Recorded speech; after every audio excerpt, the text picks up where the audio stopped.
বাংলাদেশের নারী ক্রিকেট উত্তাল নানা ইস্যুতে, যেখানে রয়েছে জাতীয় দলের সিন্ডিকেট, পক্ষপাতিত্বের অভিযোগ। সবচেয়ে গুরুতর যে বিষয়টি রয়েছে সেটি হচ্ছে যৌন হয়রানির অভিযোগ করেছেন সাবেক অধিনায়ক জাহানারা আলম। আমাদের সঙ্গে আজকে রয়েছেন জাতীয় দলের সাবেক ক্রিকেটার এবং কি বর্তমানে যিনি কোচ হিসেবে দায়িত্ব পালন করছেন। জিনিসগুলো শুনে আপনার কাছে আসলে জিনিসটা কেমন লেগেছে?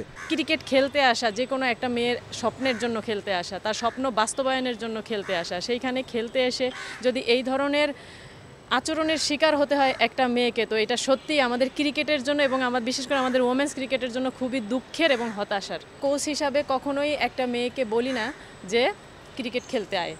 কেন বলি না? কারণ আমি জানি যে ওর জন্য একটা সুন্দর পরিবেশ আমি দিতে পারবো না। জাহানারা যে অভিযোগগুলো আসলে তুলেছেন, সেই অভিযোগগুলোকে আসলে আপনি কিভাবে দেখেন? অসংখ্য মেয়ের কাছ থেকে তো এই ধরনের অভিযোগ শুনেছি। আমি তখন ওকে বলতেছি, তুই তখন কথা বলতেছিস না কেন?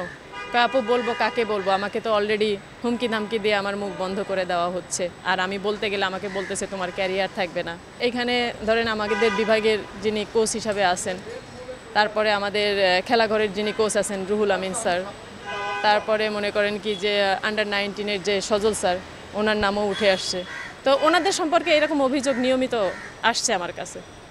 বোর্ড কর্তা যারা রয়েছেন তাদের কি সংশ্লিষ্টতা আছে আপনার মনে হয়? না, আপনি যদি রোমান আহমেদ এবং জাহানারা আলমের বক্তব্যগুলো দেখেন, ইন্টারভিউগুলো দেখেন, তারা কিন্তু বারবার করে বলেছে যে আমরা উচ্চপদস্থ কর্মকর্তার কাছে বারবার গিয়েছি, কিন্তু আমরা কোনো সমস্যার সমাধান পাইনি। কারণ কি, সমস্যার সমাধান আপনি যখন করবেন না, তখন কি তার মানে কোনো না কোনোভাবে আপনি এই অপরাধটাকে প্রশ্রয় দিতেছেন। তো ডেফিনেটলি আমি বলবো সেখানে তারাও অপরাধী। শুধুমাত্র সেক্সুয়াল হ্যারাসমেন্টই হ্যারাসমেন্ট, আর কোনো হ্যারাসমেন্ট নাই তা কিন্তু না।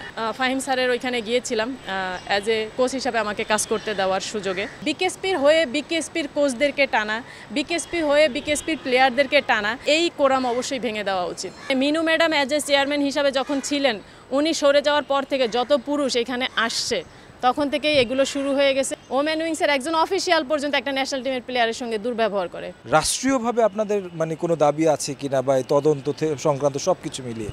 দেখেন, এখন বর্তমান জাহানারার ভয়েস রেজ করার কারণে সবাই কিন্তু কম বেশি মুখ খুলতেছে। যদি এই ধরনের প্রবলেম কিছু নাই থাকবে, সবাই এভাবে মুখ খুলতো না। ওমেন উইংস চেঞ্জ করতে হবে। ওমেন উইংসে যে বা যারা কাজ করতেছে তাদেরকে সরাইতে হবে। ধন্যবাদ আপনাকে। আসলে অনেক কথা শুনছিলাম, অনেক ধরনের আক্ষেপের গল্প শুনছিলাম। সেই অভিযোগগুলো নিশ্চয়ই বিসিবি আমলে নেবেন। প্রয়োজনে রাষ্ট্রীয়ভাবে কিংবা ক্রীড়া মন্ত্রণালয়, এনএসসি যেহেতু তাদের স্টেক হোল্ডার, সঠিক তদন্ত করে নিশ্চয়ই বিচারের মুখোমুখি করবে যারা এর পেছনে দায়ী রয়েছেন। তারেক হাসান শিমুল, সময় সংবাদ, ঢাকা।